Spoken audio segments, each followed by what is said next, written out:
ఓం శ్రీ విద్యాం జగతాం ధాత్రీం సర్గస్థితిలయేశ్వరీం నమామి లలితాం నిత్యాం మహాత్రిపురసుందరీం. ఓం శ్రీ మాత్రే నమః. ఓం శ్రీ లలితాంబికాయై నమః. అమృతత్వ స్వరూపులైన మీ అందరికీ మీ తల్లి అవ్యాజ్యమైనటువంటి మాతృప్రేమనందిస్తూ శ్రీ లలితాంబిక రహస్యనామ సహస్రాలలో గూఢాన్న ప్రీతమానస అన్నటువంటి ఈ నామం 8 బీజమంత్రాలు కలిగినటువంటి దివ్యమైన నామం. ఇందులో జగన్మాతకు బెల్లంతో తయారు చేసినటువంటి పాయసాన్నమునందు మిక్కిలి ప్రీతి కలిగినటువంటిది అన్నటువంటి అర్థం వస్తున్నది.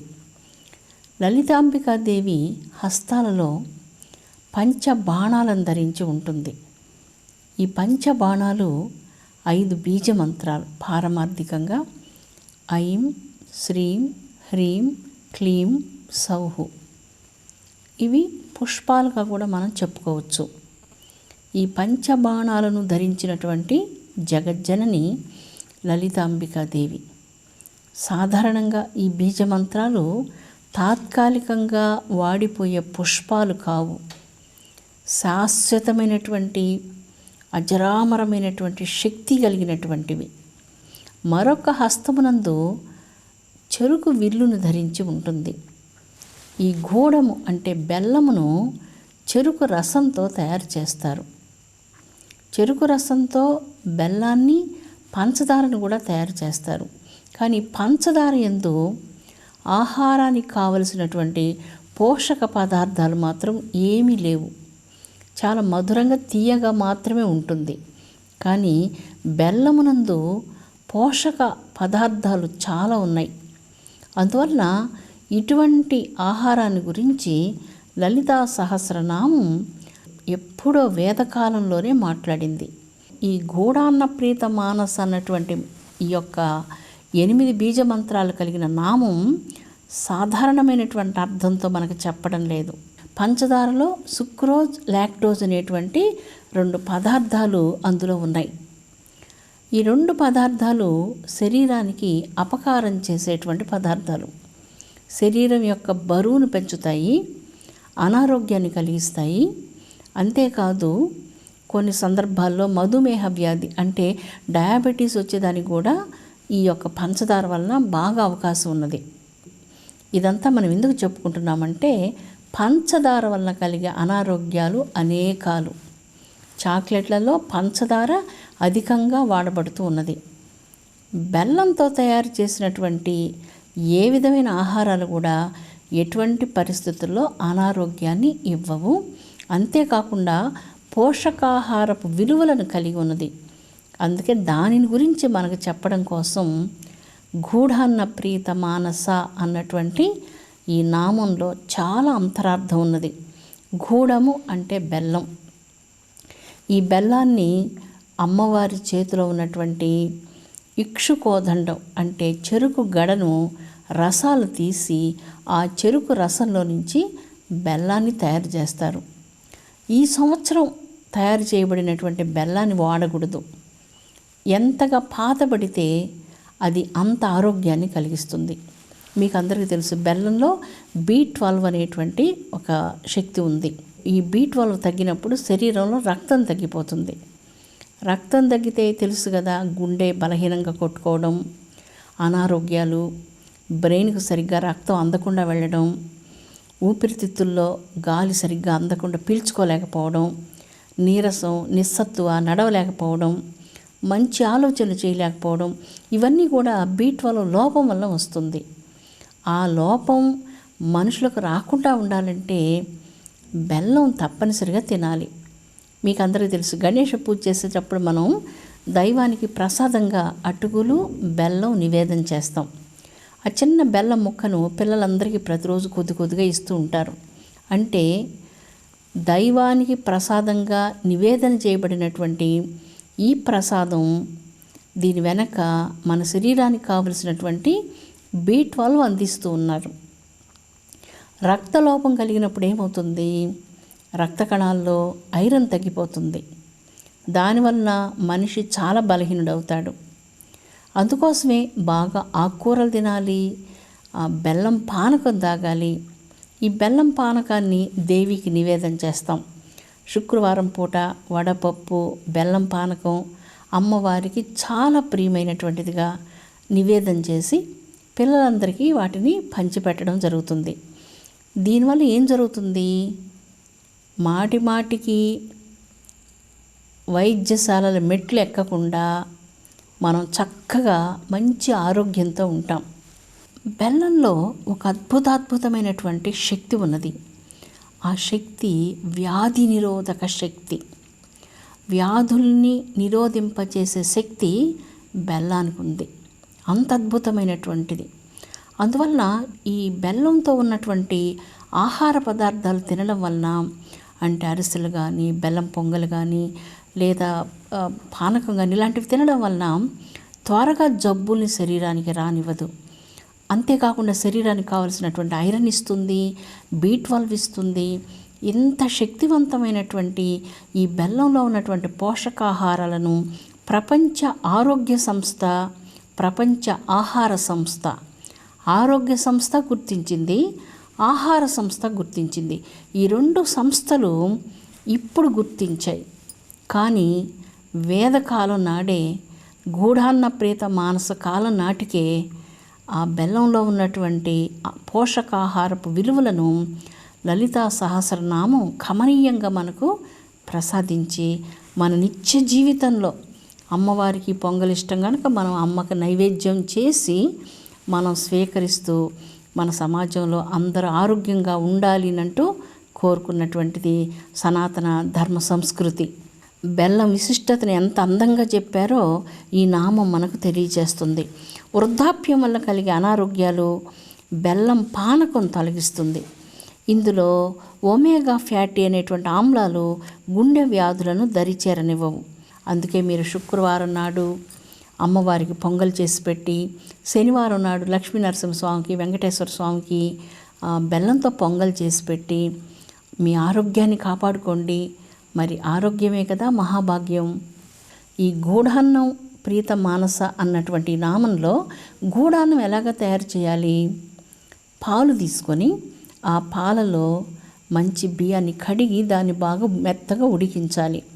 అలాగ ఉడికినటువంటి ఆ బియ్యంలో బెల్లాన్ని కొంచెం పాకంలాగా చేసి వడగట్టి తర్వాత అందులో కలపాలి. తర్వాత కొంచెం నేతిలో వేయించినటువంటి జీడిపప్పు, ద్రాక్ష ఇలాంటివన్నీ కూడా అందులో కలిపి తగినంత పచ్చకర్పూరం, కుంకుమ పువ్వు ఇలాంటివన్నీ కలిపి కొంచెం నెయ్యి వేసినప్పుడు అది ఒక మధురాతి మధురమైనటువంటి దివ్య దైవ ప్రసాదంగా పరిణామం చెందుతుంది. ఈ ప్రసాదాన్ని శుక్రవారం నాడు దేవికి సమర్పిస్తాం. శనివారం నాడు లక్ష్మీనరసింహస్వామికి కానీ, వెంకటేశ్వర స్వామికి కానీ ప్రసాదంగా మనం సమర్పిస్తాం. ఇలాగా ఈ యొక్క బెల్లాన్ని ప్రసాదంగా స్వీకరించడంలో చాలా ఆరోగ్య రహస్యం, ఇంత ఆరోగ్య రహస్యం ఉన్నది. అలాగే పానకం, ఎన్నో రకాలైనటువంటి పండ్ల రసాలు ఎన్నో మనం స్వీకరిస్తూ ఉంటాం. కానీ బెల్లం పానకంతో సమానమైనటువంటి పండ్ల రసం అసలు ఈ ప్రపంచంలో ఏదీ ఉండదు. అంత మధురాతి మధురంగా ఉంటుంది ఈ పానకం. ఎప్పుడైనా శ్రీరామనవమి సందర్భంగా ఖచ్చితంగా ప్రతి ఒక్కళ్ళు కూడా బెల్లంతో చేసినటువంటి పానకాన్ని అందరికీ రామచంద్ర భగవానుడికి నివేదన చేసి ప్రతి ఒక్కళ్ళకు ఈ ప్రసాదాన్ని అందరికీ పంచిపెడుతూ ఉంటారు.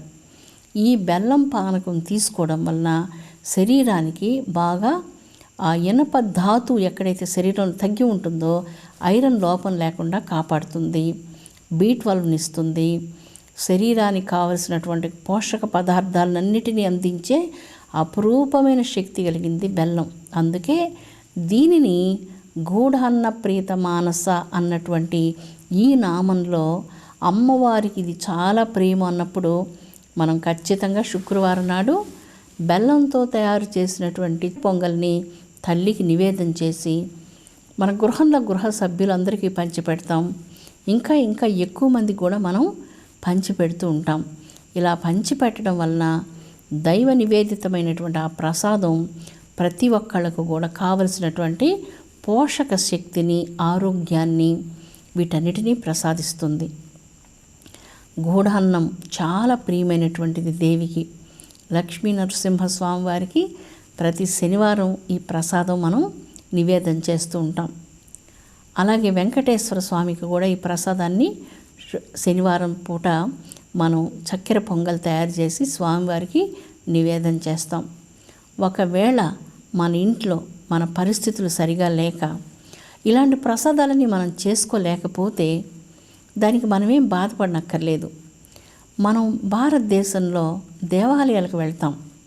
అలా దేవాలయానికి వెళ్ళేటప్పుడు దేవాలయం నుంచి తిరిగి వచ్చేటప్పటికి ప్రతి ఒక్కళ్ళకు మనకి తిరుమల దేవాలయంలో కానీ, వెంకటేశ్వర స్వామివారి ఏ దేవాలయాల్లో కానీ ఈ చక్కెర పొంగల్ని నైవేద్యంగా ప్రతి భక్తులకు ఇస్తారు. ఈ ప్రసాదం ఎందుకు ఇస్తున్నారు? అందరికీ దైవానికి నివేదన చేసిన ఈ ఆహారం ప్రతి ఒక్కళ్ళకు ఆరోగ్యాన్ని, శక్తిని ప్రసాదిస్తుంది. ఈ ప్రసాదం వాక్కుకు పవిత్రతను ప్రసాదిస్తుంది, మనోపవిత్రతను ప్రసాదిస్తుంది. ఈ పవిత్రమైనటువంటి అన్ని మాసాల్లో, ధనుర్మాసంలో, ఇలాంటి పవిత్ర దినాల్లో దివ్య ప్రసాదాలు చేసి దైవానికి నివేదించడంలో ఉన్నటువంటి అంతరార్థం, సమాజ ఆరోగ్యం కూడా దీని వెనక ఉన్నది. ఎంత అద్భుతంగా ఉన్నదో చూడండి. గూఢాన్న ప్రీత మానస అన్నటువంటి ఈ యొక్క దివ్య నామంలో జగన్మాతకు బెల్లంతో తయారు చేయబడినటువంటి చక్కెర పొంగలి యందు మిక్కిలి ప్రీతి కలిగినటువంటిది అన్న అర్థం వస్తున్నది. ఒక తల్లి తన కుమార్తె ఇంటికి వెళ్తుంది. ఆ కుమార్తె ఇంటికి వెళ్ళినప్పుడు, ఇంతకాలం మా అమ్మగారు నాకు చాలా చేసి పెట్టారు, మా అమ్మకు నేనేం చేసి పెట్టాలి అని ఆలోచిస్తుంది. అప్పుడు తల్లి చెప్తుంది, సులభంగా ఉన్నటువంటి ఆహారం తయారు చేసేది పొంగల్ మాత్రమే. అది చాలా సులభమైంది. బియ్యం కడిగి పాలలో ఉడికించడం, బెల్లం కలపడం, ఈ వేగించినటువంటి పప్పులు అందులో కలపడం, నెయ్యి కలపడం సులభం. చాలా సులభమైనటువంటిది పొంగలి.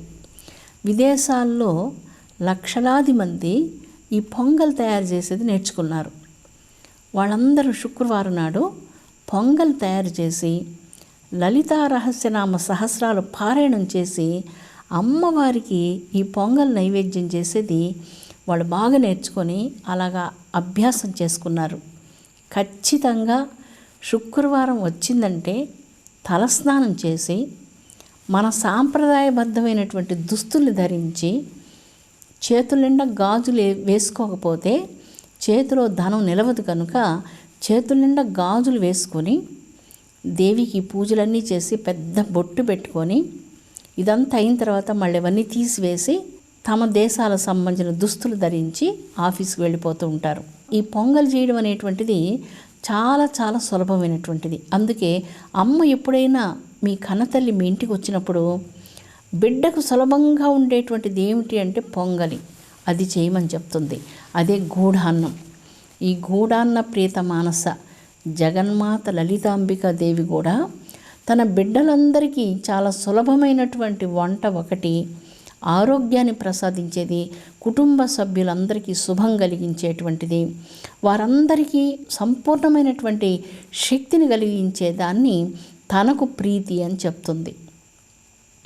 దైవానికి ఏం ప్రీతి ఉంటుంది? సర్వము తానైనటువంటి తల్లికి ఏమి ఇవ్వగలవు? ఈ శరీరం కూడా భక్తుడిది కాదు, ఏది కాదు, నీది ఏది కాదు, ఇది కాదు కాదు కాదు ఏది కాదు.